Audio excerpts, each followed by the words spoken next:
The Prince. Book by Niccolò Machiavelli. Audiobook presented by the Learner's Library. Part 2.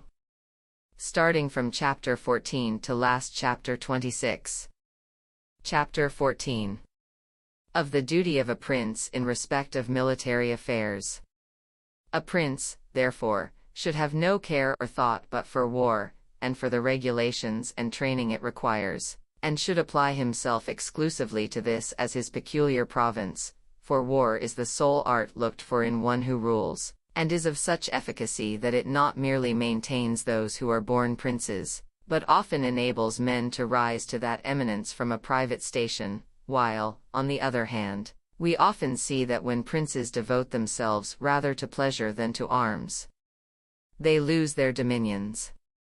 And as neglect of this art is the prime cause of such calamities, so to be a proficient in it is the surest way to acquire power. Francesco Sforza, from his renown in arms, rose from privacy to be Duke of Milan, while his descendants, seeking to avoid the hardships and fatigues of military life, from being princes fell back into privacy. For among other causes of misfortune which your not being armed brings upon you, it makes you despised, and this is one of those reproaches against which, as shall presently be explained, a prince ought most carefully to guard.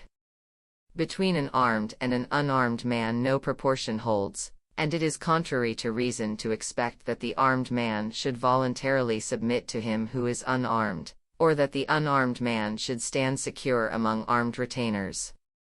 For with contempt on one side, and distrust on the other, it is impossible that men should work well together. Wherefore, as has already been said, a prince who is ignorant of military affairs, besides other disadvantages, can neither be respected by his soldiers, nor can he trust them. A prince, therefore, ought never to allow his attention to be diverted from warlike pursuits, and should occupy himself with them even more in peace than in war. This he can do in two ways, by practice or by study. As to the practice, he ought, besides keeping his soldiers well trained and disciplined, to be constantly engaged in the chase, that he may inure his body to hardships and fatigue, and gain at the same time a knowledge of places, by observing how the mountains slope, the valleys open, and the plains spread, acquainting himself with the characters of rivers and marshes, and giving the greatest attention to this subject. Such knowledge is useful to him in two ways, for first, he learns thereby to know his own country, and to understand better how it may be defended, and next, from his familiar acquaintance with its localities, he readily comprehends the character of other districts when obliged to observe them for the first time. For the hills, valleys, plains, rivers, and marshes of Tuscany, for example, have a certain resemblance to those elsewhere, so that from a knowledge of the natural features of that province, similar knowledge in respect of other provinces may readily be gained. The prince who is wanting in this kind of knowledge, is wanting in the first qualification of a good captain, for by it he is taught how to surprise an enemy, how to choose an encampment, how to lead his army on a march, how to array it for battle, and how to post it to the best advantage for a siege. Among the commendations which Philopoemen, prince of the Achaeans, has received from historians is this, that in times of peace he was always thinking of methods of warfare, so that when walking in the country with his friends he would often stop and talk with them on the subject. If the enemy, he would say, were posted on that hill, and we found ourselves here with our army, which of us would have the better position? How could we most safely and in the best order advance to meet them? If we had to retreat, what direction should we take? If they retired, how should we pursue? In this way he put to his friends, as he went along, all the contingencies that can befall an army. He listened to their opinions, stated his own, and supported them with reasons, and from his being constantly occupied with such meditations, it resulted, that when in actual command no complication could ever present itself with which he was not prepared to deal. As to the mental training of which we have spoken, a prince should read histories, and in these should note the actions of great men, Observe how they conducted themselves in their wars, and examine the causes of their victories and defeats, so as to avoid the latter and imitate them in the former. And above all, he should, as many great men of past ages have done, assume for his models those persons who before his time have been renowned and celebrated, whose deeds and achievements he should constantly keep in mind, as it is related that Alexander the Great sought to resemble Achilles, Caesar Alexander, and Scipio Cyrus.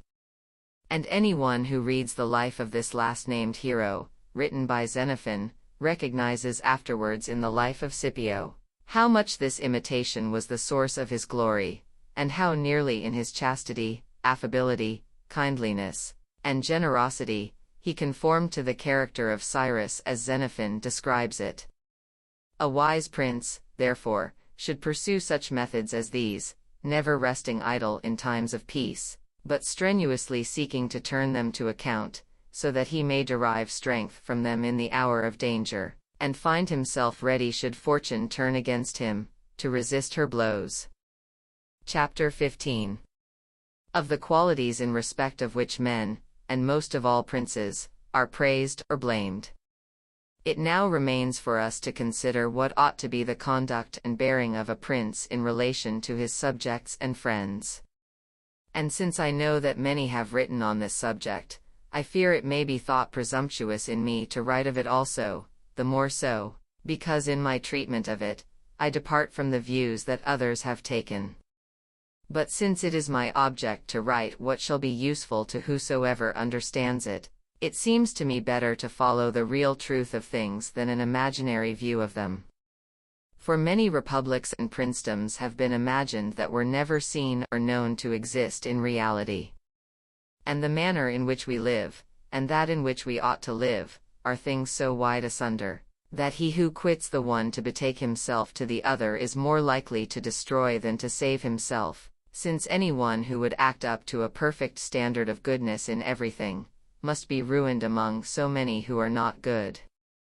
It is essential, therefore, for a prince who desires to maintain his position, to have learned how to be other than good, and to use or not to use his goodness as necessity requires. Laying aside, therefore, all fanciful notions concerning a prince, and considering those only that are true, I say that all men when they are spoken of, and princes more than others from their being set so high, are characterized by some one of those qualities which attach either praise or blame.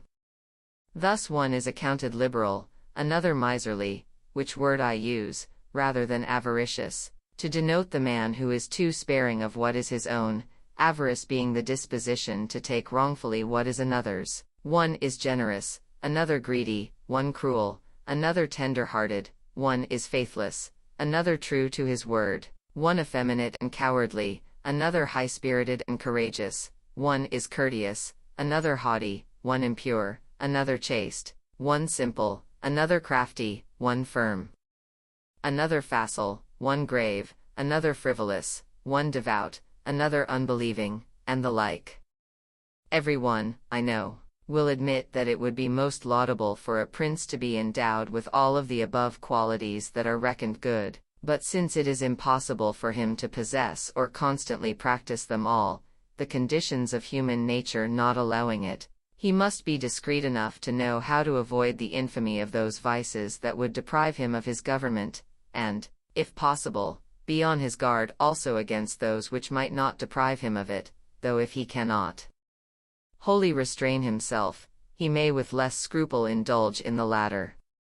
He need never hesitate, however, to incur the reproach of those vices without which his authority can hardly be preserved, for if he well consider the whole matter, he will find that there may be a line of conduct having the appearance of virtue, to follow which would be his ruin, and that there may be another course having the appearance of vice, by following which his safety and well-being are secured. Chapter 16. Of Liberality and Miserliness. Beginning, then, with the first of the qualities above noticed, I say that it may be a good thing to be reputed liberal, but, nevertheless, that liberality without the reputation of it is hurtful, because, though it be worthily and rightly used, still if it be not known, you escape not the reproach of its opposite vice. Hence, to have credit for liberality with the world at large, you must neglect no circumstance of sumptuous display, the result being, that a prince of a liberal disposition will consume his whole substance in things of this sort, and, after all, be obliged, if he would maintain his reputation for liberality, to burden his subjects with extraordinary taxes, and to resort to confiscations and all the other shifts whereby money is raised.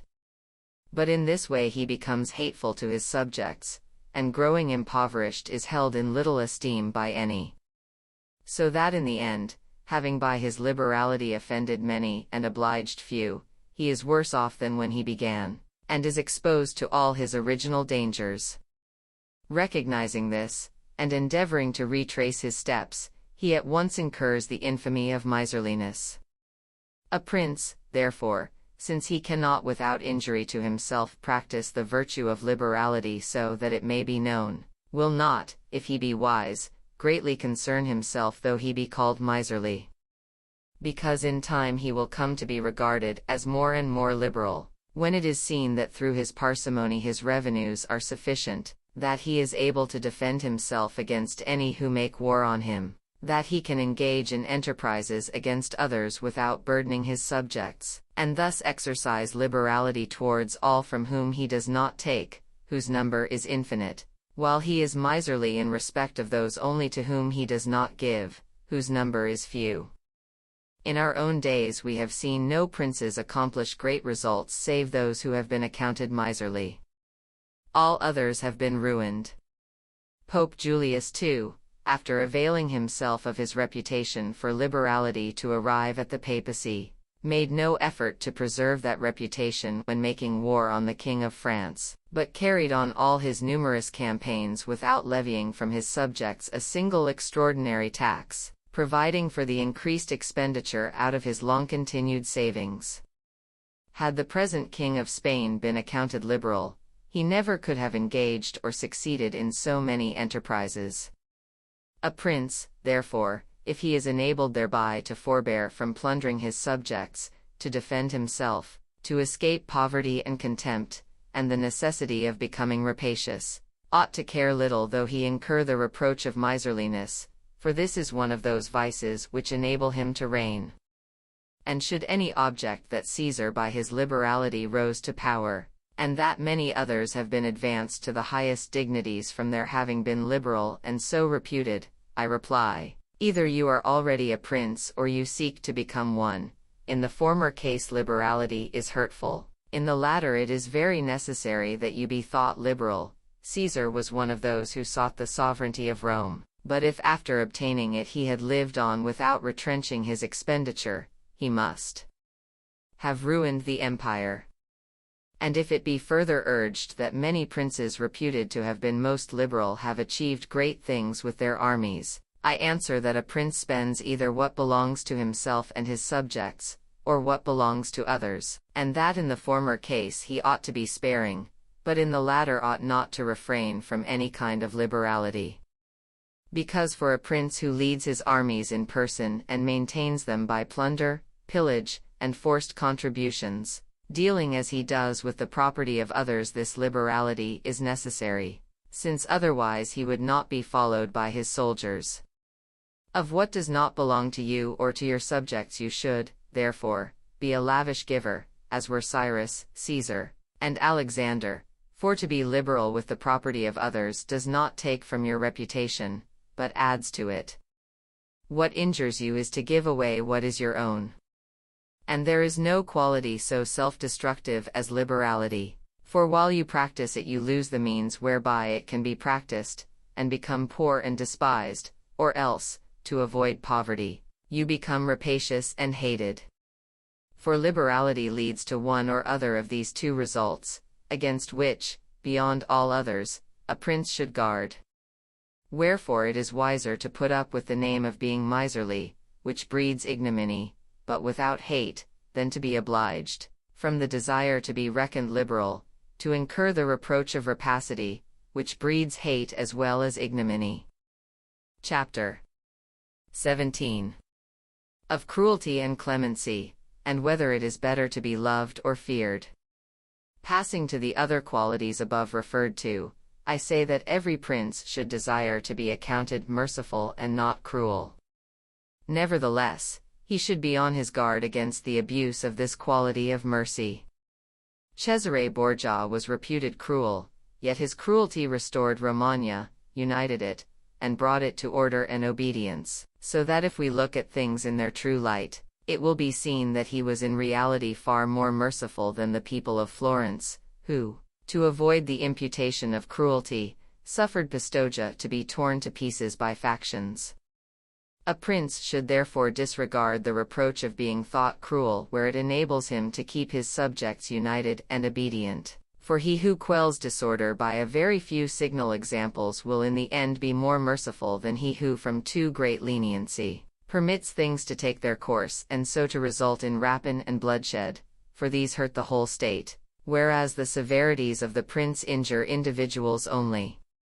And for a new prince, of all others, it is impossible to escape a name for cruelty, since new states are full of dangers.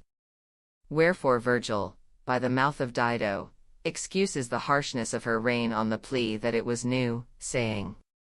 "A fate unkind, and newness in my reign, compel me thus to guard a wide domain." Nevertheless, the new prince should not be too ready of belief, nor too easily set in motion, nor should he himself be the first to raise alarms, but should so temper prudence with kindliness that too great confidence in others shall not throw him off his guard, nor groundless distrust render him insupportable. And here comes in the question whether it is better to be loved rather than feared, or feared rather than loved. It might perhaps be answered that we should wish to be both, but since love and fear can hardly exist together, if we must choose between them, it is far safer to be feared than loved. For of men it may generally be affirmed, that they are thankless, fickle, false, studious to avoid danger, greedy of gain, devoted to you while you are able to confer benefits upon them, and ready, as I said before, while danger is distant, to shed their blood, and sacrifice their property, their lives, and their children for you, but in the hour of need they turn against you. The prince, therefore, who without otherwise securing himself builds wholly on their professions is undone. For the friendships which we buy with a price, and do not gain by greatness and nobility of character, though they be fairly earned, are not made good, but fail us when we have occasion to use them. Moreover, men are less careful how they offend him who makes himself loved than him who makes himself feared. For love is held by the tie of obligation, which, because men are a sorry breed, is broken on every whisper of private interest, but fear is bound by the apprehension of punishment which never relaxes its grasp. Nevertheless, a prince should inspire fear in such a fashion that if he do not win love he may escape hate. For a man may very well be feared and yet not hated, and this will be the case so long as he does not meddle with the property or with the women of his citizens and subjects. And if constrained to put any to death, he should do so only when there is manifest cause or reasonable justification. But, above all, he must abstain from the property of others. For men will sooner forget the death of their father than the loss of their patrimony. Moreover, pretexts for confiscation are never to seek, and he who has once begun to live by rapine always finds reasons for taking what is not his, whereas reasons for shedding blood are fewer, and sooner exhausted. But when a prince is with his army, and has many soldiers under his command, he must needs disregard the reproach of cruelty, for without such a reputation in its captain, no army can be held together or kept under any kind of control.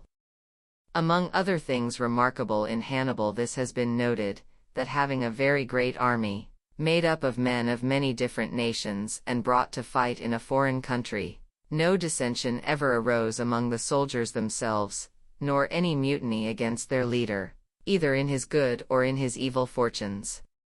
This we can only ascribe to the transcendent cruelty, which, joined with numberless great qualities, rendered him at once venerable and terrible in the eyes of his soldiers, For without this reputation for cruelty, these other virtues would not have produced the like results.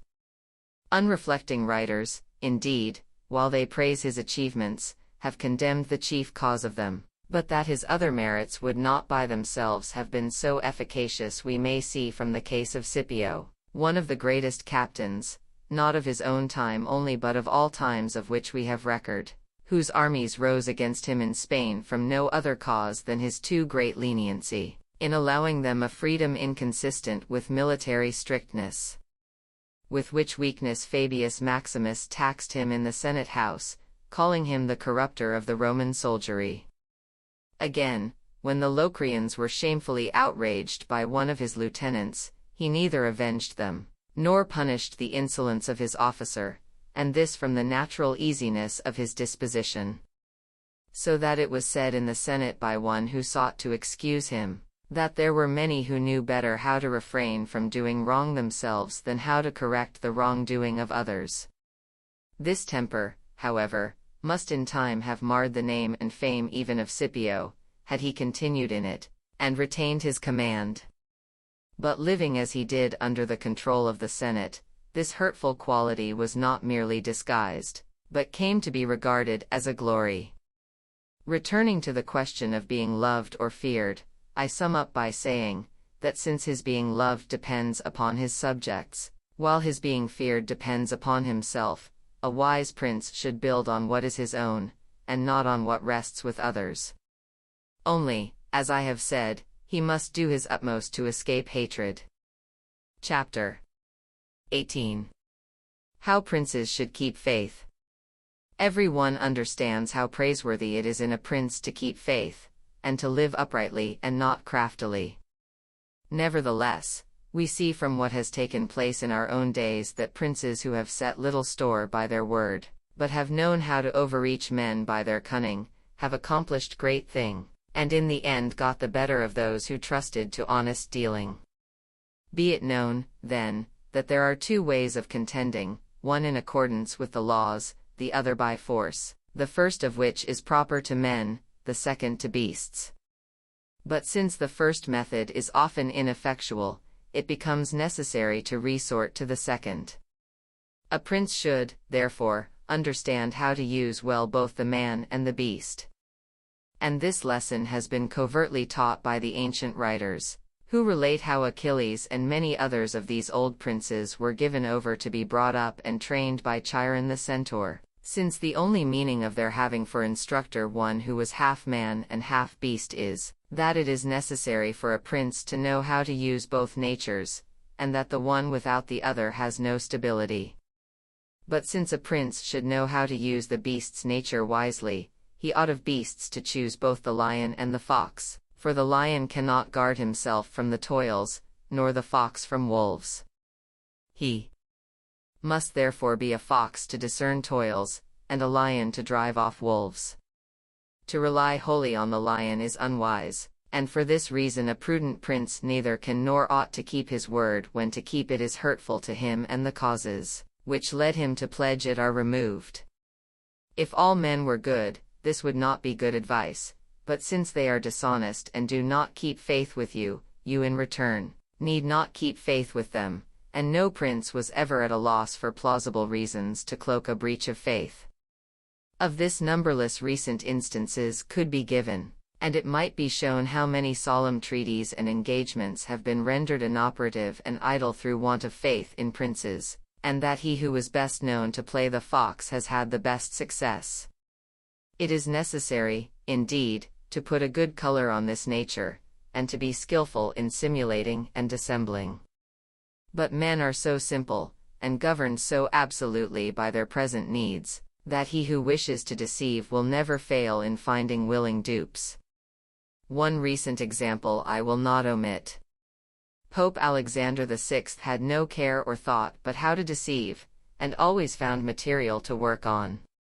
No man ever had a more effective manner of asseverating, or made promises with more solemn protestations, or observed them less. And yet, because he understood this side of human nature, his frauds always succeeded. It is not essential, then, that a prince should have all the good qualities which I have enumerated above, but it is most essential that he should seem to have them. I will even venture to affirm that if he has and invariably practices them all, they are hurtful, whereas the appearance of having them is useful. Thus, it is well to seem merciful, faithful, humane, religious, and upright, and also to be so, but the mind should remain so balanced that were it needful not to be so, you should be able and know how to change to the contrary.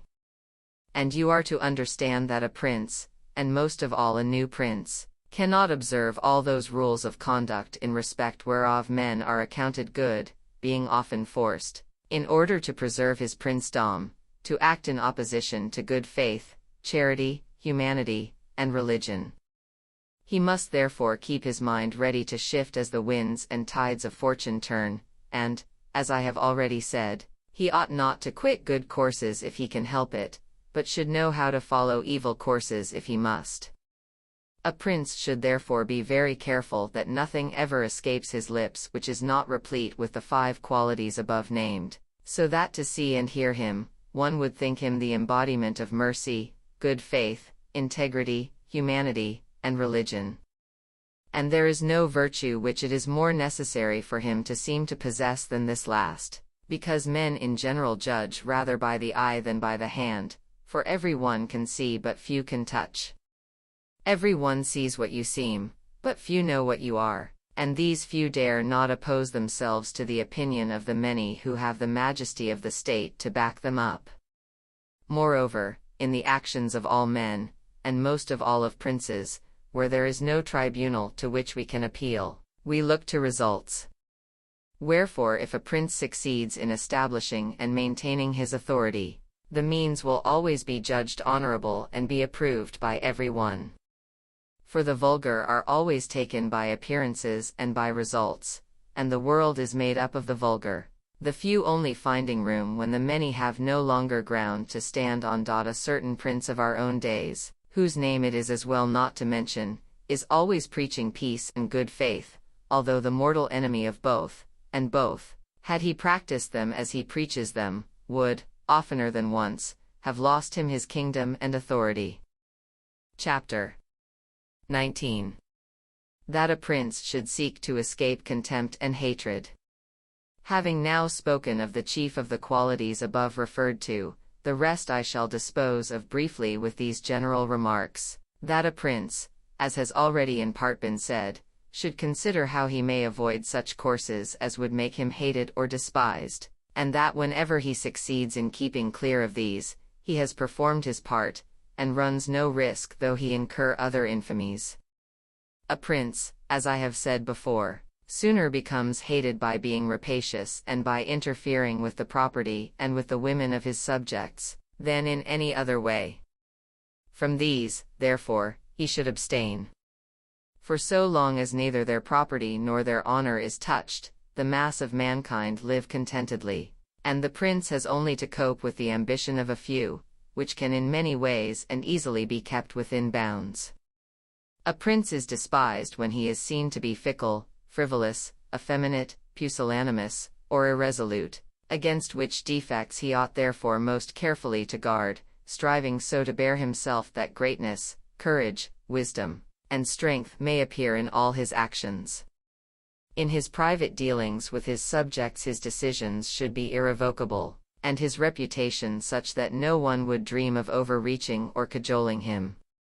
The prince who inspires such an opinion of himself is greatly esteemed, and against one who is greatly esteemed conspiracy is difficult, nor, when he is known to be an excellent prince and held in reverence by his subjects, will it be easy to attack him.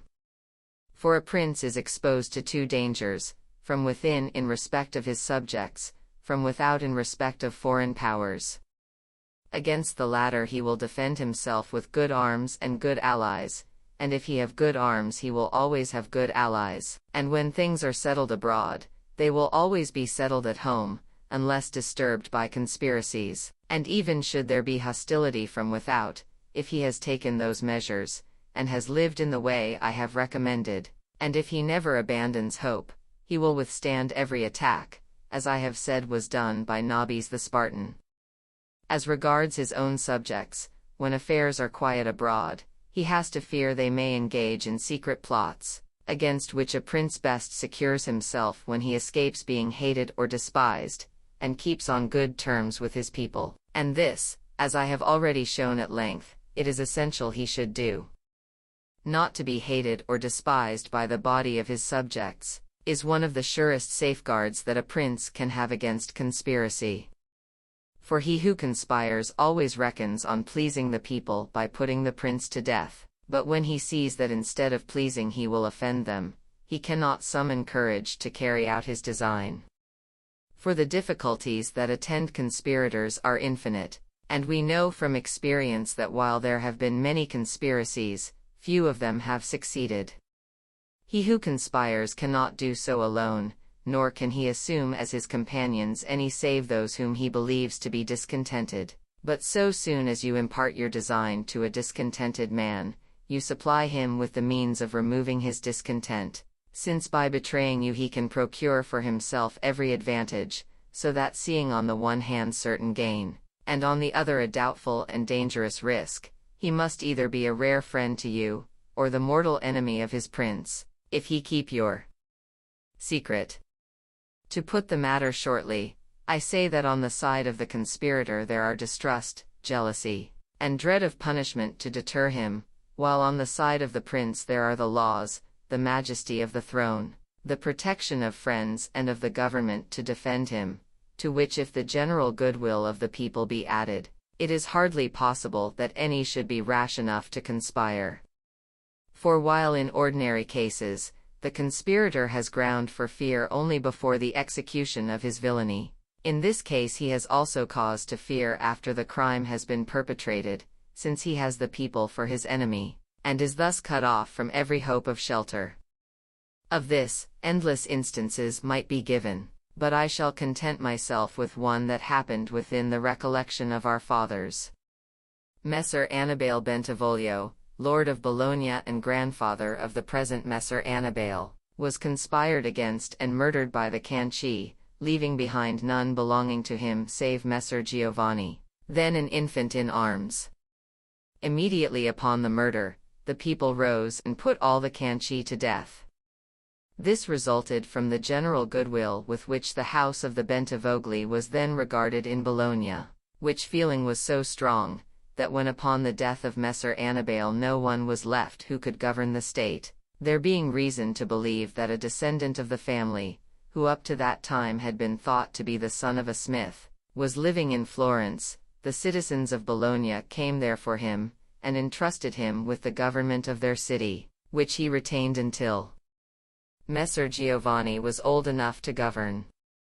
To be brief, a prince has little to fear from conspiracies when his subjects are well disposed towards him, but when they are hostile and hold him in detestation, he has then reason to fear everything and everyone. And well-ordered states and wise princes have provided with extreme care that the nobility shall not be driven to desperation, and that the commons shall be kept satisfied and contented, for this is one of the most important matters that a prince has to look to. Among the well-ordered and governed kingdoms of our day is that of France, wherein we find an infinite number of wise institutions, upon which depend the freedom and the security of the king, and of which the most important are the Parliament and its authority. For he who gave its constitution to this realm, knowing the ambition and arrogance of the nobles, and judging it necessary to bridle and restrain them, and on the other hand knowing the hatred, originating in fear, entertained against them by the commons, and desiring that they should be safe, was unwilling that the responsibility for this should rest on the king, and to relieve him of the ill will which he might incur with the nobles by favoring the commons, or with the commons by favoring the nobles, appointed a third party to be arbitrator, who without committing the king, might depress the nobles and uphold the commons. Nor could there be any better, wiser, or surer safeguard for the king and the kingdom. And hence we may draw another notable lesson, namely, that princes should devolve on others those matters that entail responsibility, and reserve to themselves those that relate to grace and favor. And again I say that a prince should esteem the great, but must not make himself odious to the people. To some it may perhaps appear that if the lives and deaths of many of the Roman emperors be considered, they offer examples opposed to the views expressed by me, since we find that some among them who had always lived good lives, and shown themselves possessed of great qualities, were nevertheless deposed and even put to death by their subjects who had conspired against them. In answer to such objections, I shall examine the characters of several emperors, and show that the causes of their downfall were in no way different from those which I have indicated. In doing this I shall submit for consideration such matters only as must strike every one who reads the history of these times, and it will be enough for my purpose to take those emperors who reigned from the time of Marcus the philosopher to the time of Maximinus, who were, inclusively, Marcus, Commodus his son, Pertinax, Julianus, Severus, Caracalla his son, Macrinus, Heliogabalus, Alexander, and Maximinus. In the first place, then, we have to note that while in other princedoms the prince has only to contend with the ambition of the nobles, and the insubordination of the people, the Roman emperors had a further difficulty to encounter in the cruelty and rapacity of their soldiers, which were so distracting as to cause the ruin of many of these princes. For it was hardly possible for them to satisfy both the soldiers and the people, the latter loving peace and therefore preferring sober princes, while the former preferred a prince of a warlike spirit, however harsh, haughty, or rapacious, being willing that he should exercise these qualities against the people, as the means of procuring for themselves double pay, and indulging their greed and cruelty. Whence it followed that those emperors who had not inherited or won for themselves such authority as enabled them to keep both people and soldiers in check, were always ruined. The most of them, and those especially who came to the empire new and without experience, seeing the difficulty of dealing with these conflicting humors, set themselves to satisfy the soldiers, and made little account of offending the people.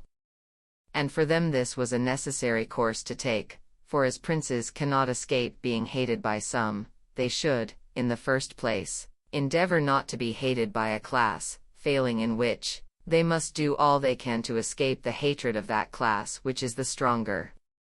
Wherefore those emperors who, by reason of their newness, stood in need of extraordinary support, sided with the soldiery rather than with the people, a course which turned out advantageous or otherwise, according as the prince knew, or did not know, how to maintain his authority over them. From the causes indicated it resulted that Marcus, Pertinax, and Alexander, being princes of a temperate disposition, lovers of justice, enemies of cruelty, gentle, and kindly, had all, save Marcus, an unhappy end. Marcus alone lived and died honored in the highest degree, and this because he had succeeded to the empire by right of inheritance, and not through the favor either of the soldiery or of the people, and also because, being endowed with many virtues which made him revered, he kept, while he lived, both factions within bounds, and was never either hated or despised. But Pertinax was chosen emperor against the will of the soldiery, who being accustomed to a licentious life under Commodus, could not tolerate the stricter discipline to which his successor sought to bring them back. And having thus made himself hated, and being at the same time despised by reason of his advanced age, he was ruined at the very outset of his reign. And here it is to be noted that hatred is incurred as well on account of good actions as of bad, or which reason, as I have already said, a prince who would maintain his authority is often compelled to be other than good. For when the class, be it the people, the soldiers, or the nobles, on whom you judge it necessary to rely for your support, is corrupt, you must needs adapt yourself to its humors, and satisfy these, in which case virtuous conduct will only prejudice you. Let us now come to Alexander, who was so just a ruler that among the praises ascribed to him it is recorded, that, during the 14 years he held the empire, no man was ever put to death by him without trial. Nevertheless, being accounted effeminate, and thought to be governed by his mother, he fell into contempt, and the army conspiring against him, slew him. When we turn to consider the characters of Commodus, Severus, and Caracalla, we find them all to have been most cruel and rapacious princes, who to satisfy the soldiery, scrupled not to inflict every kind of wrong upon the people. And all of them, except Severus, came to a bad end. But in Severus there was such strength of character, that, keeping the soldiers his friends, he was able, although he oppressed the people, to reign on prosperously to the last, because his great qualities made him so admirable in the eyes both of the people and the soldiers, that the former remained in a manner amazed and awestruck, while the latter were respectful and contented. And because his actions, for one who was a new prince, were thus remarkable, I will point out shortly how well he understood to play the part both of the lion and of the fox, each of which natures, as I have observed before, a prince should know how to assume. Knowing the indolent disposition of the Emperor Julianus, Severus persuaded the army which he commanded in Illyria that it was their duty to go to Rome to avenge the death of Pertinax, who had been slain by the Praetorian guards. Under this pretext, and without disclosing his design on the empire, he put his army in march, and reached Italy before it was known that he had set out. On his arrival in Rome, the Senate, through fear, elected him emperor and put Julianus to death. After taking this first step, two obstacles still remained to his becoming sole master of the empire, one in Asia, where Niger, who commanded the armies of the east, had caused himself to be proclaimed emperor, the other in the west, where Albinus, who also aspired to the empire, was in command. And as Severus judged it dangerous to declare open war against both, he resolved to proceed against Niger by arms, and against Albinus by artifice. To the latter, accordingly, he wrote, that having been chosen emperor by the Senate, he desired to share the dignity with him, that he therefore sent him the title of Caesar, and in accordance with a resolution of the Senate assumed him as his colleague. All which statements Albinus accepted as true. But so soon as Severus had defeated and slain Niger, and restored tranquility in the east, returning to Rome he complained in the Senate that Albinus, all unmindful of the favors he had received from him, had treacherously sought to destroy him, for which cause he was compelled to go and punish his ingratitude. Whereupon he set forth to seek Albinus in Gaul, where he at once deprived him of his dignities and his life. Whoever, therefore, examines carefully the actions of this emperor, will find in him all the fierceness of the lion and all the craft of the fox, and will note how he was feared and respected by the people, yet not hated by the army, and will not be surprised that though a new man, he was able to maintain his hold of so great an empire. For the splendor of his reputation always shielded him from the odium which the people might otherwise have conceived against him, by reason of his cruelty and rapacity. Caracalla, his son, was likewise a man of great parts, endowed with qualities that made him admirable in the sight of the people, and endeared him to the army, being of a warlike spirit, most patient of fatigue, and contemning all luxury in food and every other effeminacy. Nevertheless, his ferocity and cruelty were so extravagant and unheard of, he having put to death a vast number of the inhabitants of Rome at different times, and the whole of those of Alexandria at a stroke, that he came to be detested by all the world, and so feared even by those whom he had about him, that at the last he was slain by a centurion in the midst of his army. And here let it be noted that deaths like this, which are the result of a deliberate and fixed resolve, cannot be escaped by princes, since any one who disregards his own life can affect them. A prince, however, needs the less to fear them as they are seldom attempted. The only precaution he can take is to avoid doing grave wrong to any of those who serve him, or whom he has near him as officers of his court, a precaution which Caracalla neglected in putting to a shameful death the brother of this centurion, and in using daily threats against the man himself, whom he nevertheless retained as one of his bodyguard. This, as the event showed, was a rash and fatal course. We come next to Commodus, who, as he took the empire by hereditary right, ought to have held it with much ease, For being the son of Marcus, he had only to follow in his father's footsteps to content both the people and the soldiery. But being of a cruel and brutal nature, to sate his rapacity at the expense of the people, he sought support from the army, and indulged it in every kind of excess. On the other hand, by an utter disregard of his dignity, infrequently descending into the arena to fight with gladiators, and by other base acts wholly unworthy of the imperial station, he became contemptible in the eyes of the soldiery, and being on the one hand hated, on the other despised, was at last conspired against and murdered. The character of Maximinus remains to be touched upon. He was of a very warlike disposition, and on the death of Alexander, of whom we have already spoken, was chosen emperor by the army who had been displeased with the effeminacy of that prince. But this dignity he did not long enjoy, since two causes concurred to render him at once odious and contemptible. The one the baseness of his origin, he having at one time herded sheep in Thrace, a fact well known to all, and which led all to look on him with disdain; the other that on being proclaimed emperor, delaying to repair to Rome and enter on possession of the imperial throne, he incurred the reputation of excessive cruelty by reason of the many atrocities perpetrated by his prefects in Rome and other parts of the empire. The result was that the whole world, stirred at once with scorn of his mean birth and with the hatred which the dread of his ferocity inspired, combined against him, Africa leading the way, the Senate and people of Rome and the whole of Italy following. In which conspiracy his own army joined.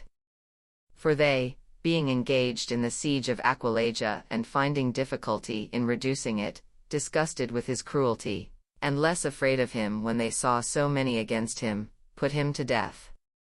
I need say nothing of Heliogabalus, Macrinus, or Julianus, all of whom being utterly despicable, came to a speedy downfall, but shall conclude these remarks by observing, that the princes of our own days are less troubled with the difficulty of having to make constant efforts to keep their soldier in good humor, for though they must treat them with some indulgence, the need for doing so is soon over, since none of these princes possesses a standing army which, like the armies of the Roman Empire, has strengthened with the growth of his government and the administration of his state.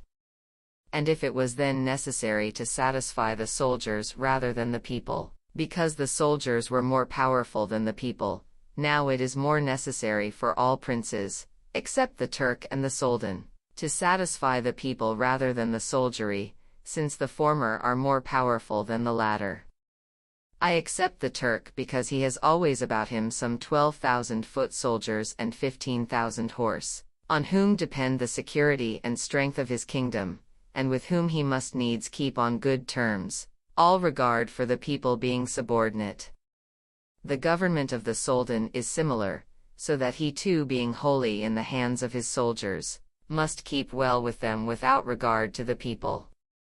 And here you are to note that the state of the Soldan, while it is unlike all other princedoms, resembles the Christian pontificate in this, that it can neither be classed as new, nor as hereditary. For the sons of a Soldan who dies do not succeed to the kingdom as his heirs, but he who is elected to the post by those who have authority to make such elections. And this being the ancient and established order of things, the princedoms cannot be accounted new, since none of the difficulties that attend new princedoms are found in it.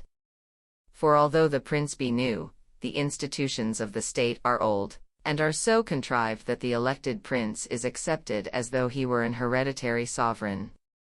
But returning to the matter in hand, I say that whoever reflects on the above reasoning will see that either hatred or contempt was the ruin of the emperors whom I have named, and will also understand how it happened that some taking one way and some the opposite, one only by each of these roads came to a happy, and all the rest to an unhappy end.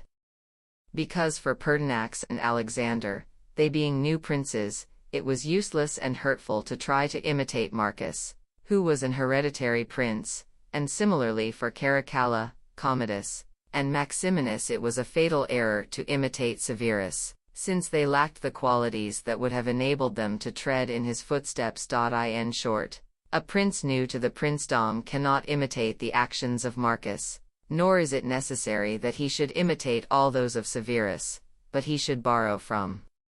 Severus those parts of his conduct which are needed to serve as a foundation for his government, and from Marcus those suited to maintain it, and render it glorious when once established. Chapter 20. Whether fortresses, and certain other expedients to which princes often have recourse, are profitable or hurtful. To govern more securely, some princes have disarmed their subjects, others have kept the towns subject to them divided by factions, some have fostered hostility against themselves, others have sought to gain over those who at the beginning of their reign were looked on with suspicion, some have built fortresses, others have dismantled and destroyed them, and though no definite judgment can be pronounced respecting any of these methods, without regard to the special circumstances of the state to which it is proposed to apply them, I shall nevertheless speak of them in as comprehensive a way as the nature of the subject will admit. It has never chanced that any new prince has disarmed his subjects. On the contrary, when he has found them unarmed, he has always armed them. For the arms thus provided become yours, those whom you suspected grow faithful, while those who were faithful at the first continue so, and from your subjects become your partisans. And though all your subjects cannot be armed, yet if those of them whom you arm be treated with marked favor, you can deal more securely with the rest. For the difference which those whom you supply with arms perceive in their treatment, will bind them to you, while the others will excuse you, recognizing that those who incur greater risk and responsibility merit greater rewards. But by disarming, you at once give offense, since you show your subjects that you distrust them, either as doubting their courage, or as doubting their fidelity, each of which imputations begets hatred against you. Moreover, as you cannot maintain yourself without arms, you must have recourse to mercenary troops. What these are I have already shown, but even if they were good, they could never avail to defend you, at once against powerful enemies abroad and against subjects whom you distrust. Wherefore, as I have said already, new princes in new princedoms have always provided for their being armed, and of instances of this history is full. But when a prince acquires a new state, which thus becomes joined on like a limb to his old possessions, he must disarm its inhabitants, except such of them as have taken part with him while he was acquiring it, and even these, as time and occasion serve, he should seek to render soft and effeminate, and he must so manage matters that all the arms of the new state shall be in the hands of his own soldiers who have served under him in his ancient dominions. Our forefathers, even such among them as were esteemed wise, were wont to say that Pistoia was to be held by feuds, and Pisa by fortresses, and on this principle used to promote dissensions in various subject towns with a view to retain them with less effort. At a time when Italy was in some measure in equilibrium, this may have been a prudent course to follow, but at the present day it seems impossible to recommend it as a general rule of policy. For I do not believe that divisions purposely caused can ever lead to good. On the contrary, when an enemy approaches, divided cities are lost at once, for the weaker faction will always side with the invader, and the other will not be able to stand alone. The Venetians, influenced as I believe by the reasons above mentioned, fostered the factions of Guelph and Ghibelline in the cities subject to them, and though they did not suffer blood to be shed, fomented their feuds, in order that the citizens having their minds occupied with these disputes might not conspire against them. But this, as we know, did not turn out to their advantage, for after their defeat at Vila, one of the two factions, suddenly taking courage, deprived them of the whole of their territory. Moreover, methods like these argue weakness in a prince, for under a strong government such divisions would never be permitted, since they are profitable only in time of peace as an expedient whereby subjects may be more easily managed, but when war breaks out their insufficiency is demonstrated. Doubtless, princes become great by vanquishing difficulties and opposition, and fortune, on that account, when she desires to aggrandize a new prince, who has more need than an hereditary prince to win reputation, causes enemies to spring up, and urges them on to attack him, to the end that he may have opportunities to overcome them, and make his ascent by the very ladder which they have planted. For which reason, many are of the opinion that a wise prince, when he has the occasion, ought dexterously to promote hostility to himself in certain quarters, in order that his greatness may be enhanced by crushing it. Princes, and new princes especially, have found greater fidelity and helpfulness in those whom, at the beginning of their reign, they have held in suspicion, than in those who at the outset have enjoyed their confidence, and Pandolfo Petrucci, Lord of Siena, governed his state by the instrumentality of those whom he had at one time distrusted, in preference to all others. But on this point it is impossible to lay down any general rule, since the course to be followed varies with the circumstances. This only I will say, that those men who at the beginning of a reign have been hostile, if of a sort requiring support to maintain them, may always be won over by the prince with much ease, and are the more bound to serve him faithfully because they know that they have to efface by their conduct the unfavorable impression he had formed of them, and in this way a prince always obtains better help from them, than from those who serving him in too complete security neglect his affairs. And since the subject suggests it, I must not fail to remind the prince who acquires a new state through the favor of its inhabitants, to weigh well what were the causes which led those who favored him to do so, and if it be seen that they have acted not from any natural affection for him, but merely out of discontent with the former government, that he will find the greatest difficulty in keeping them his friends, since it will be impossible for him to content them. Carefully considering the cause of this, with the aid of examples taken from times ancient and modern, he will perceive that it is far easier to secure the friendship of those who, being satisfied with things as they stood, were for that very reason his enemies, than of those who sided with him and aided him in his usurpation only because they were discontented. It has been customary for princes, with a view to hold their dominions more securely, to build fortresses which might serve as a curb and restraint on such as have designs against them, and as a safe refuge against a first onset. I approve this custom, because it has been followed from the earliest times. Nevertheless, in our own days, Messer Niccolò Vitelli thought it prudent to dismantle 2 fortresses in Città di Castello in order to secure that town, and Guido Ubaldo, Duke of Urbino, on returning to his dominions, whence he had been driven by Cesare Borgia, razed to their foundations the fortresses throughout the dukedom, judging that if these were removed, it would not again be so easily lost. A like course was followed by the Bentivogli on their return to Bologna.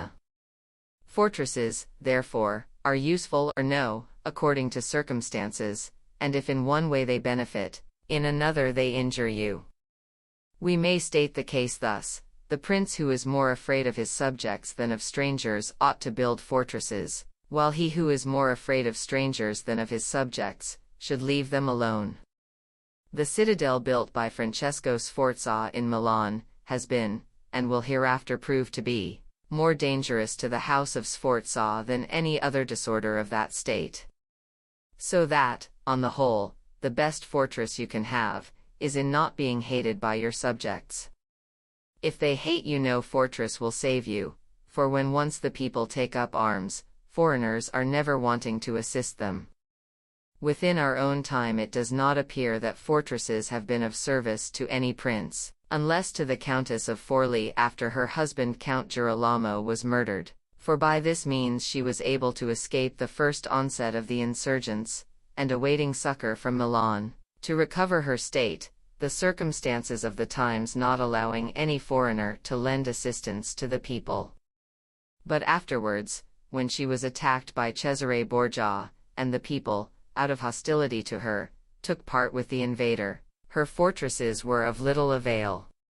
So that, both on this and on the former occasion, it would have been safer for her to have had no fortresses, than to have had her subjects for enemies. All which considerations taken into account, I shall applaud him who builds fortresses, and him who does not, but I shall blame him who, trusting in them, reckons it a light thing to be held in hatred by his people. Chapter 21. How a prince should bear himself so as to acquire reputation. Nothing makes a prince so well thought of as to undertake great enterprises and give striking proofs of his capacity. Among the princes of our time, Ferdinand of Aragon, the present King of Spain, may almost be accounted a new prince, since from one of the weakest he has become, for fame and glory, the foremost king in Christendom. And if you consider his achievements, you will find them all great and some extraordinary. In the beginning of his reign he made war on Granada, which enterprise was the foundation of his power. At first he carried on the war leisurely, without fear of interruption, and kept the attention and thoughts of the barons of Castile so completely occupied with it, that they had no time to think of changes at home. Meanwhile he insensibly acquired reputation among them and authority over them. With the money of the church and of his subjects he was able to maintain his armies, and during the prolonged contest to lay the foundations of that military discipline which afterwards made him so famous. Moreover, to enable him to engage in still greater undertakings, always covering himself with the cloak of religion, he had recourse to what may be called pious cruelty, in driving out and clearing his kingdom of the Moors, than which exploit none could be more wonderful or uncommon. Using the same pretext he made war on Africa, invaded Italy, and finally attacked France, and being thus constantly busied in planning and executing vast designs, he kept the minds of his subjects in suspense and admiration, and occupied with the results of his actions, which arose one out of another in such close succession as left neither time nor opportunity to oppose them. Again, it greatly profits a prince in conducting the internal government of his state, to follow striking methods, such as are recorded of Messer Bernabo of Milan, whenever the remarkable actions of any one in civil life, whether for good or for evil, afford him occasion, and to choose such ways of rewarding and punishing as cannot fail to be much spoken of. But above all, he should strive by all his actions to inspire a sense of his greatness and goodness. A prince is likewise esteemed who is a stanch friend and a thorough foe, that is to say, who without reserve openly declares for one against another, this being always a more advantageous course than to stand neutral. For supposing two of your powerful neighbors come to blows, it must either be that you have, or have not, reason to fear the one who comes off victorious. In either case it will always be well for you to declare yourself, and join in frankly with one side or other.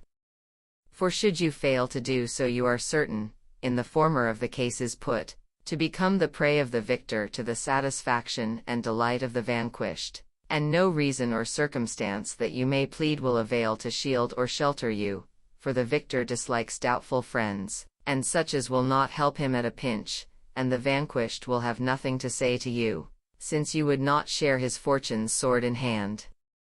When Antiochus, at the instance of the Aetolians, passed into Greece in order to drive out the Romans, he sent envoys to the Achaeans, who were friendly to the Romans, exhorting them to stand neutral.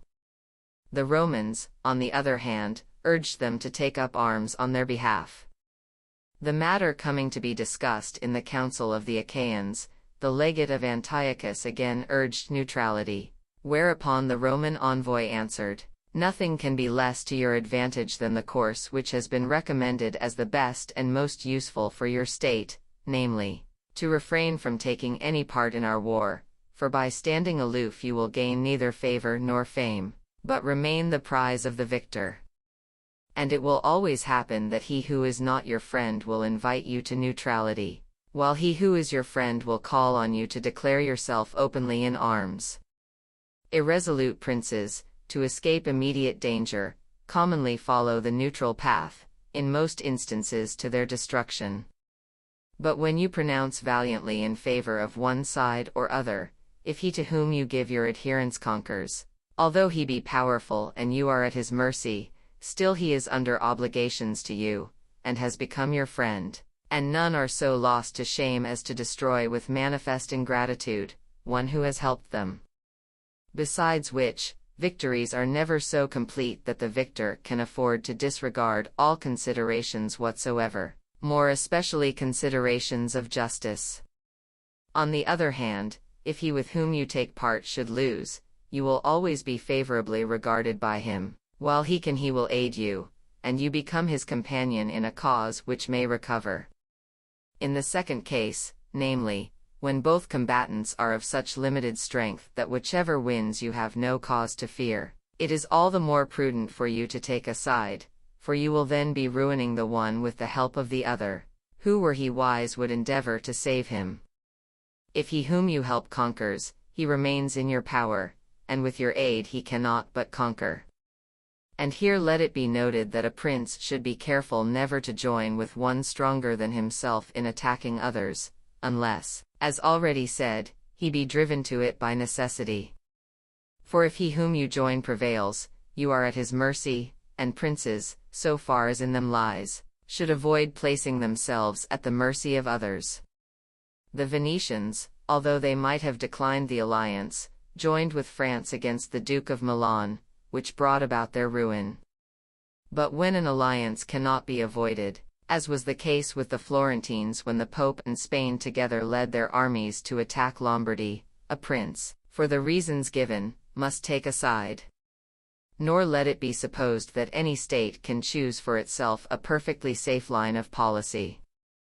On the contrary, it must reckon on every course which it may take being doubtful, for it happens in all human affairs that we never seek to escape one mischief without falling into another.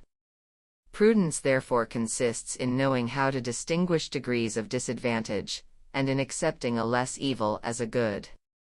Again, a prince should show himself a patron of merit, and should honor those who excel in every art.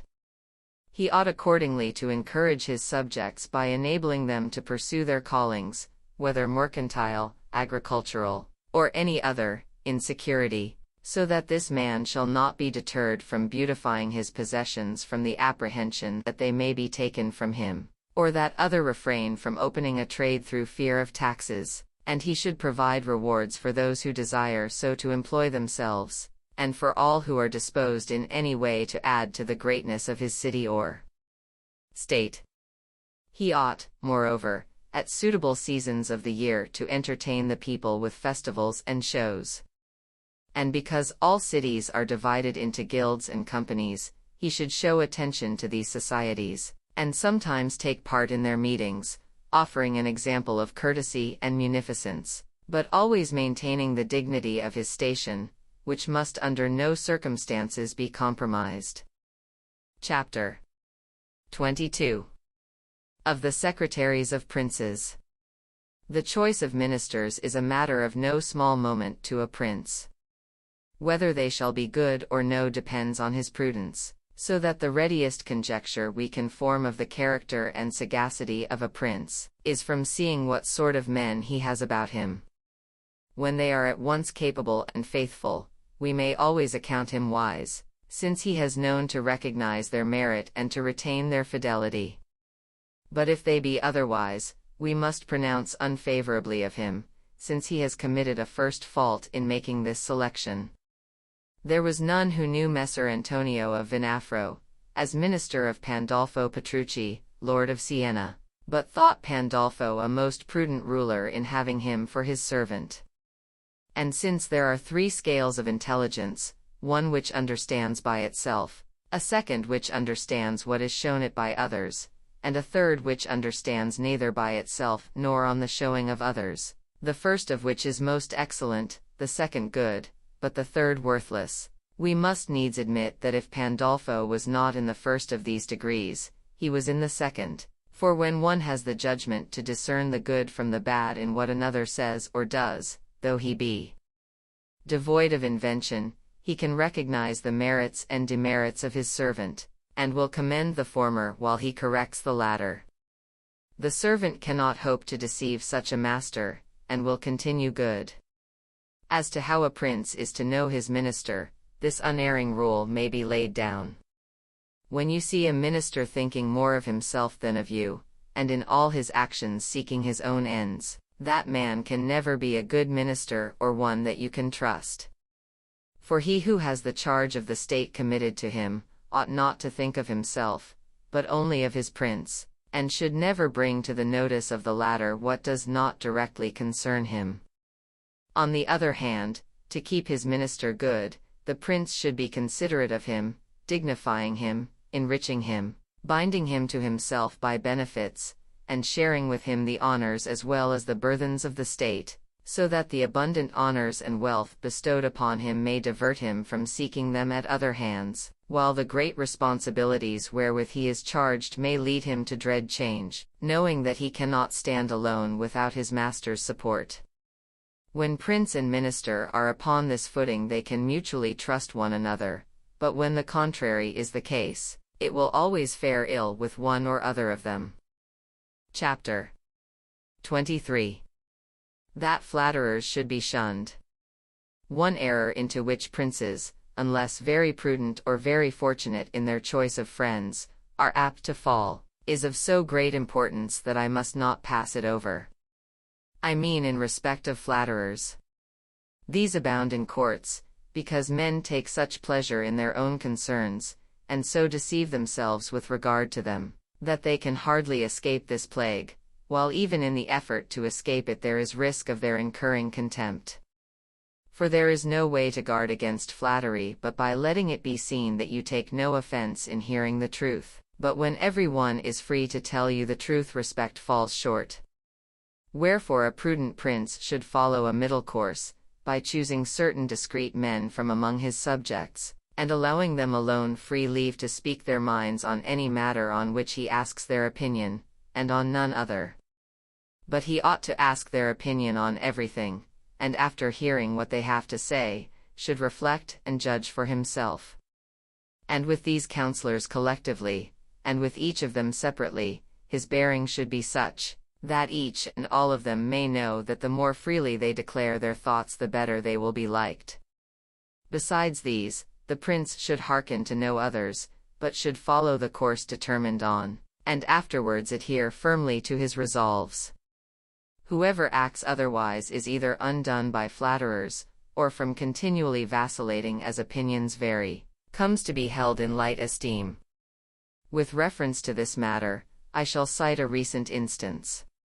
Father Luke, who is attached to the court of the present Emperor Maximilian, in speaking of his Majesty told me, that he seeks advice from none, yet never has his own way, and this from his following a course contrary to that above recommended.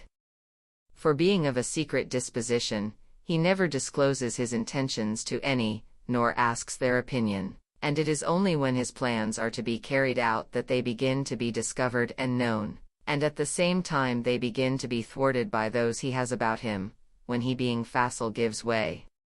Hence it happens that what he does one day, he undoes the next, that his wishes and designs are never fully ascertained, and that it is impossible to build on his resolves. A prince, therefore, ought always to take counsel, but at such times and reasons only as he himself pleases, and not when it pleases others. Nay, he should discourage every one from obtruding advice on matters on which it is not sought. But he should be free in asking advice, and afterwards as regards the matters on which he has asked it, a patient hearer of the truth, and even displeased should he perceive that any one, from whatever motive, keeps it back. But those who think that every prince who has a name for prudence owes it to the wise counselors he has around him, and not to any merit of his own, are certainly mistaken, since it is an unerring rule and of universal application that a prince who is not wise himself cannot be well advised by others, unless by chance he surrender himself to be wholly governed by some one adviser who happens to be supremely prudent, in which case he may, indeed, be well advised, but not for long, since such an adviser will soon deprive him of his government. If he listen to a multitude of advisers, the prince who is not wise will never have consistent counsels, nor will he know of himself how to reconcile them. Each of his counselors will study his own advantage, and the prince will be unable to detect or correct them. Nor could it well be otherwise, For men will always grow rogues on your hands unless they find themselves under a necessity to be honest. Hence it follows that good counsels, whencesoever they come, have their origin in the prudence of the prince, and not the prudence of the prince in wise counsels. Chapter 24. Why the princes of Italy have lost their states. The lessons above taught, if prudently followed, will make a new prince seem like an old one, and will soon seat him in his place more firmly and securely than if his authority had the sanction of time. For the actions of a new prince are watched much more closely than those of an hereditary prince, and when seen to be good are far more effectual than antiquity of blood in gaining men over and attaching them to his cause. For men are more nearly touched by things present than by things past, and when they find themselves well off as they are, enjoy their felicity and seek no further, nay, are ready to do their utmost in defense of the new prince, provided he be not wanting to himself in other respects. In this way there accrues to him a twofold glory, in having laid the foundations of the new princedom, and in having strengthened and adorned it with good laws and good arms, with faithful friends and great deeds, as, on the other hand, there is a double disgrace in one who has been born to a princedom losing it by his own want of wisdom. And if we contemplate those lords who in our own times have lost their dominions in Italy, such as the King of Naples, the Duke of Milan, and others, in the first place we shall see, that in respect of arms they have, for reasons already dwelt on, been all alike defective, and next, that some of them have either had the people against them, or if they have had the people with them, have not known how to secure themselves against their nobles. For without such defects as these, states powerful enough to keep an army in the field are never overthrown. Philip of Macedon, not the father of Alexander the Great, but he who was vanquished by Titus Quintius, had no great state as compared with the strength of the Romans and Greeks who attacked him. Nevertheless, being a prince of a warlike spirit, and skillful in gaining the good will of the people and in securing the fidelity of the nobles, he maintained himself for many years against his assailants, and in the end, though he lost some towns, succeeded in saving his kingdom. Let those princes of ours, therefore, who, after holding them for a length of years, have lost their dominions, blame not fortune but their own inertness. For never having reflected in tranquil times that there might come a change, and it is human nature when the sea is calm not to think of storms, when adversity overtook them, they thought not of defense but only of escape, hoping that their people, disgusted with the arrogance of the conqueror, would some day recall them.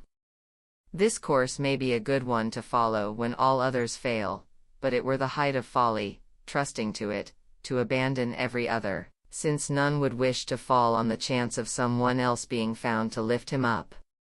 It may not happen that you are recalled by your people, or if it happen, it gives you no security. It is an ignoble resource, since it does not depend on you for its success, and those modes of defense are alone good, certain and lasting, which depend upon yourself and your own worth. Chapter 25. What fortune can effect in human affairs, and how she may be withstood. I am not ignorant that many have been and are of the opinion that human affairs are so governed by fortune and by God, that men cannot alter them by any prudence of theirs, and indeed have no remedy against them, and for this reason have come to think that it is not worth while to labor much about anything, but that they must leave everything to be determined by chance. Often when I turn the matter over, I am in part inclined to agree with this opinion, which has had the readier acceptance in our own times from the great changes in things which we have seen, and every day see happen contrary to all human expectation. Nevertheless, that our free will be not wholly set aside, I think it may be the case that fortune is the mistress of one half our actions, and yet leaves the control of the other half, or a little less, to ourselves. And I would liken her to one of those wild torrents which, when angry, overflow the plains, sweep away trees and houses, and carry off soil from one bank to throw it down upon the other. Every one flees before them, and yields to their fury without the least power to resist.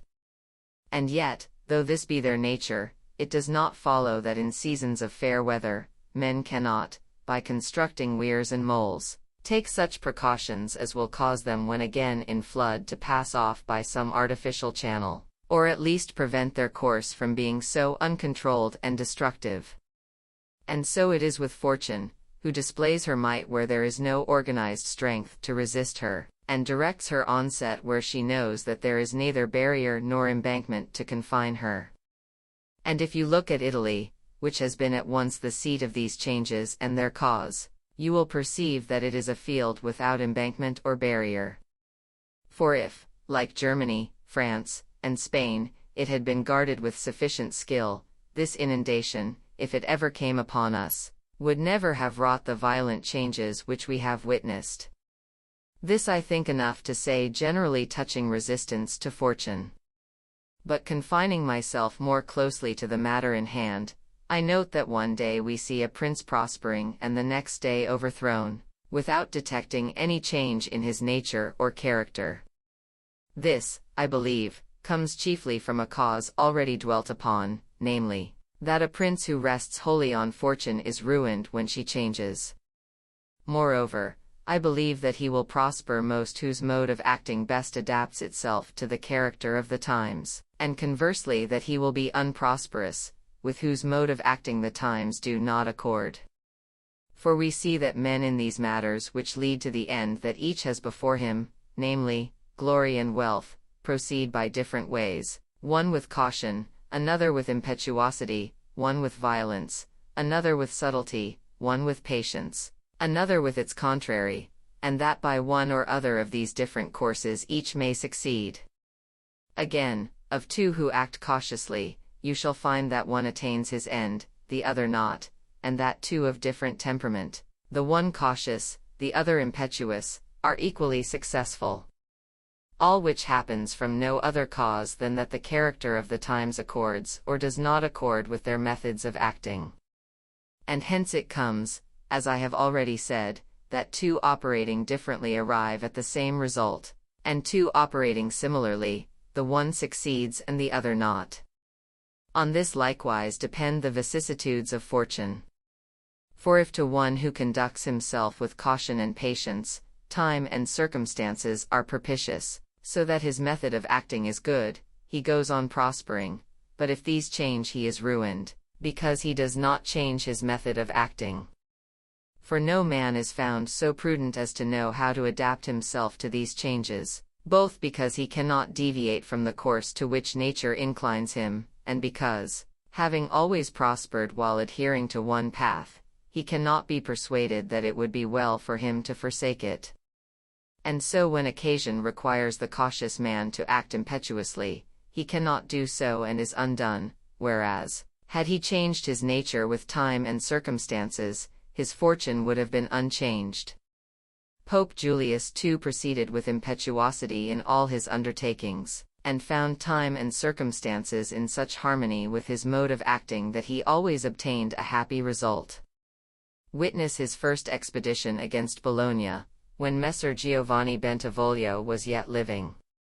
The Venetians were not favorable to the enterprise, nor was the King of Spain. Negotiations respecting it with the King of France were still open. Nevertheless, the Pope with his wonted hardihood and impetuosity marched in person on the expedition, and by this movement brought the King of Spain and the Venetians to a check, the latter through fear, the former from his eagerness to recover the entire kingdom of Naples. At the same time, he dragged after him the King of France, who, desiring to have the Pope for an ally in humbling the Venetians, on finding him already in motion saw that he could not refuse him his soldiers without openly offending him. By the impetuosity of his movements, therefore, Julius effected what no other pontiff endowed with the highest human prudence could. For had he, as any other pope would have done, put off his departure from Rome until terms had been settled and everything duly arranged, he never would have succeeded.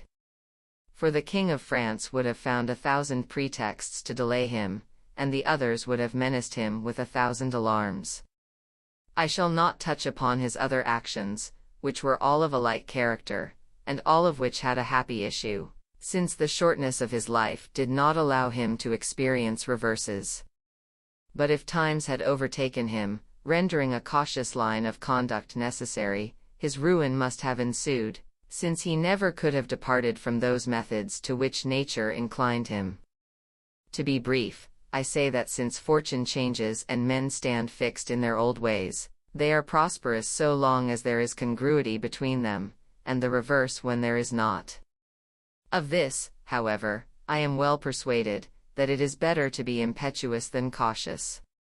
For fortune is a woman who to be kept under must be beaten and roughly handled, and we see that she suffers herself to be more readily mastered by those who so treat her than by those who are more timid in their approaches, and always, like a woman, she favors the young, because they are less scrupulous and fiercer, and command her with greater audacity. Chapter 26. An exhortation to liberate Italy from the barbarians. Turning over in my mind all the matters which have above been considered, and debating with myself whether in Italy at the present hour the times are such as might serve to confer honor on a new prince, and whether a fit opportunity now offers for a prudent and valiant leader to bring about changes glorious for himself, and beneficial to the whole Italian people, it seems to me that so many conditions combine to further such an enterprise, that I know of no time so favorable to it as the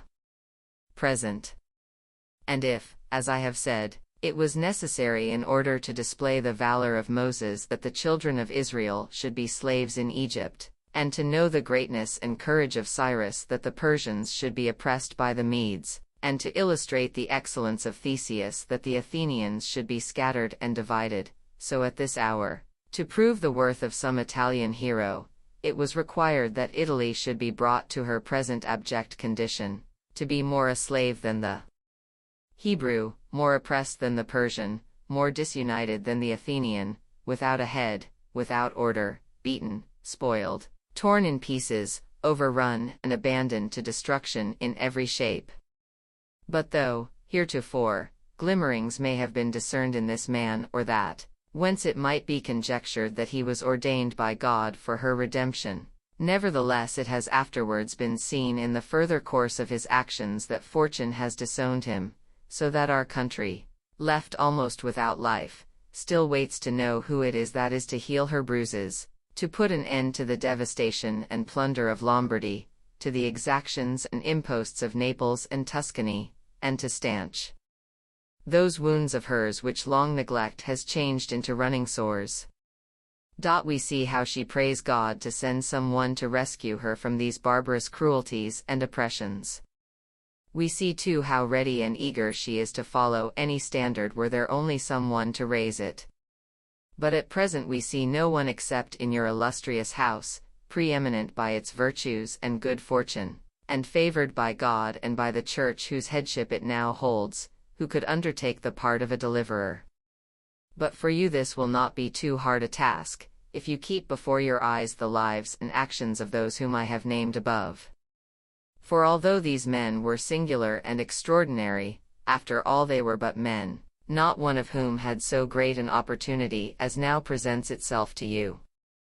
For their undertakings were not more just than this, nor more easy, nor was God more their friend than yours. The justice of the cause is conspicuous, for that war is just which is necessary, and those arms are sacred from which we derive our only hope. Everywhere there is the strongest disposition to engage in this cause, and where the disposition is strong the difficulty cannot be great, provided you follow the methods observed by those whom I have set before you as models.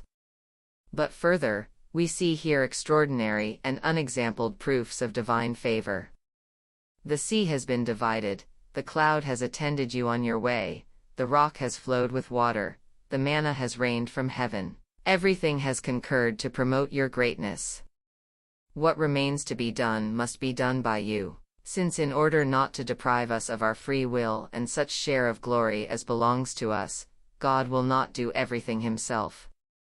Nor is to be marveled at if none of those Italians I have named has been able to effect what we hope, to see affected by your illustrious house, or that amid so many revolutions and so many warlike movements it should always appear as though the military virtues of Italy were spent, for this comes her old system being defective, and from no one being found among us capable to strike out anew.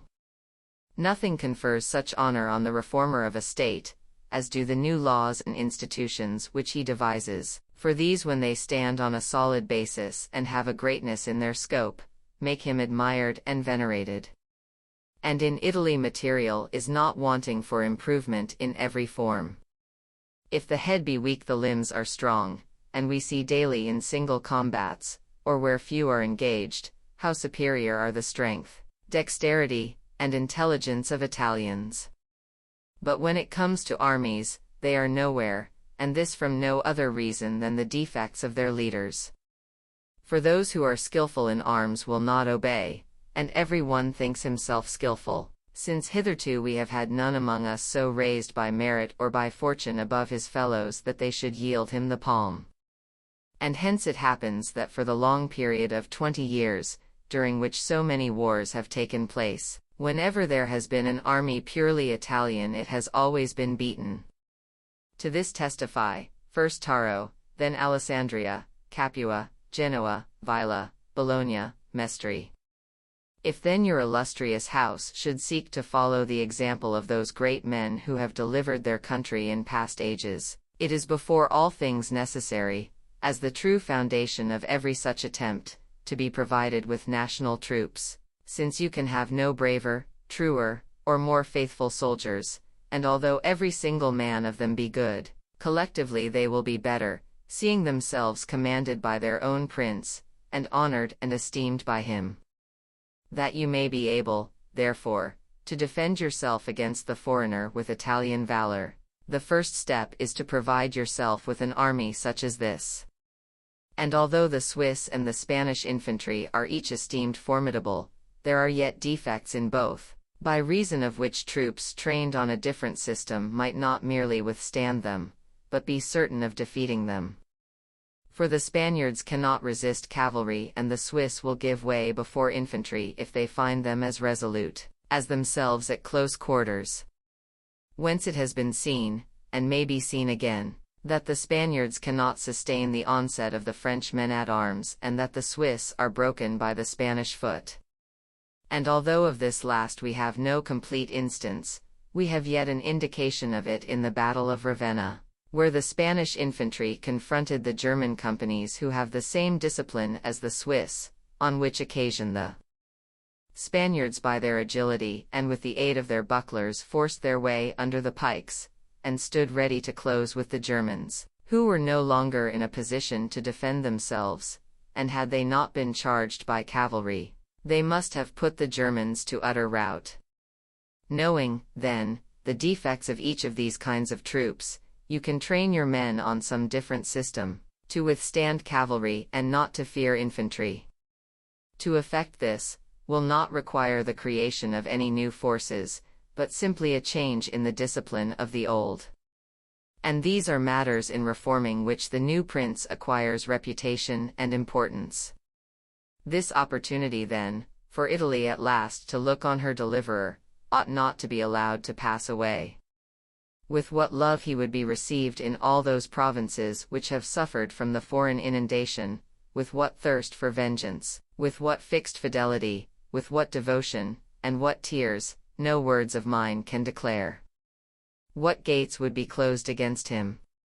What people would refuse him obedience? What jealousy would stand in his way? What Italian but would yield him homage? This barbarian tyranny stinks in all nostrils. Let your illustrious house therefore take upon itself this enterprise with all the courage and all the hopes with which a just cause is undertaken, so that under your standard this our country may be ennobled, and under your auspices be fulfilled the words of Petrarch. Brief will be the strife, when valor arms against barbaric rage. For the bold spirit of the bygone age still warms Italian hearts with life.